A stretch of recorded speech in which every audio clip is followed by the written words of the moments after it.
بیوی کی 2 غلطیاں معاف کرنے والا شوہر بغیر حساب کے جنت میں داخل ہوگا۔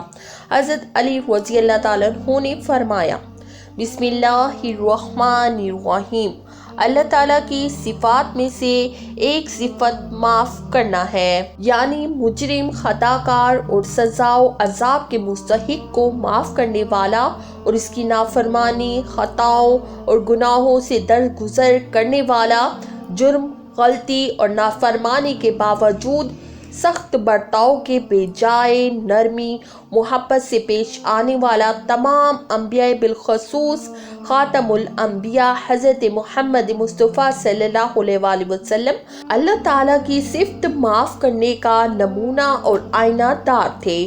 آپ صلی اللہ علیہ وآلہ وسلم کی عملی زندگی اس دعوے کی سب سے روشن اور واضح دلیل و برہان ہے۔ آپ صلی اللہ علیہ وآلہ وسلم کو دکھوں، مصیبتوں، پریشانیوں اور مشکل حالات سے دوچار کرنے والے، رنج و غم اور تکالیف میں مبتلا کرنے والے، آپ صلی اللہ علیہ وآلہ وسلم کو ہر طرح کی اذیتیں دینے والے، مارنے پیٹنے والے، گردن مبارک میں کپڑے اور رسیاں ڈال کر بھیجنے اور بل دینے والے، آپ صلی اللہ علیہ وآلہ وسلم کے مقدس جسم کو تیروں، تفنگ، نیزوں اور پتھروں سے لہو لہان کرنے والے، ذہنی کوفت دینے والے، آپ صلی اللہ علیہ وآلہ وسلم پر ساحر، مجنون اور دیوانہ جیسے ناپاک جملے کسنے والے، آپ صلی اللہ علیہ وآلہ وسلم کو ہجرت پر مجبور کرنے والے، آل و اصحاب کو شہید کرنے والے، حتیٰ کہ آپ صلی اللہ علیہ وآلہ وسلم کے جان کے پیاسے